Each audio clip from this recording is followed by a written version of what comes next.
अहम खबर आप तक पहुंचाएं। कराची गुलशन इकबाल के फ्लैट से मिलने वाली 3 खवातीन की लाशों का पोस्टमार्टम मुकम्मल कर लिया गया। खून समेत मुख्तलिफ अज़ा से नमूने हासिल कर लिए गए। पुलिस सर्जन डॉक्टर समिया का कहना है तीनों लाशों पर तशद्दुद का कोई निशान नहीं। मौत की असल वजह का तयन लैब रिपोर्ट आने पर होगा। लाशें माँ, बेटी और बहू की हैं। शनाख्त 52 साला समीना, 19 साला समरीन और 22 साला माहा के नाम से हुई है। बेहोशी की हालत में मिलने वाला 30 साला यासीन अस्पताल में ज़ेरे इलाज है। पुलिस हुकाम के मुताबिक यासीन को होश आ गया लेकिन बयान देने के काबिल नहीं। घर के सरबराह इकबाल की जहनी हालत दुरुस्त नहीं है। गुलशन इकबाल के फ्लैट से मिलने वाली 3 खवातीन की लाशों का पोस्टमार्टम मुकम्मल कर लिया गया। खून समेत मुख्तलिफ अज़ा से नमूने हासिल कर लिए गए। पुलिस सर्जन डॉक्टर समिया का कहना है तीनों लाशों पर तशद्दुद का कोई निशान नहीं मिला।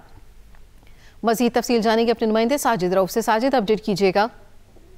बिल्कुल, गुज़श्ता रोज गुलशन इकबाल के एक रहायशी फ्लैट से 3 खवातीन जिनमें माँ, बेटी और बहू शामिल थी, उनकी लाशें मिली थी, जबकि उनका जो बेटा था 30 साला यासीन, वो बेहोशी की हालत में मिला था। फौरी तौर पर पुलिस मौके पर पहुंची थी और जो है वो क्राइम सीन यूनिट को तलब कर लिया गया था। SSP ईस्ट भी मौके पर पहुंचे थे और तमाम लाशों को कानूनी कार्रवाई के लिए अस्पताल मुंतकिल किया गया।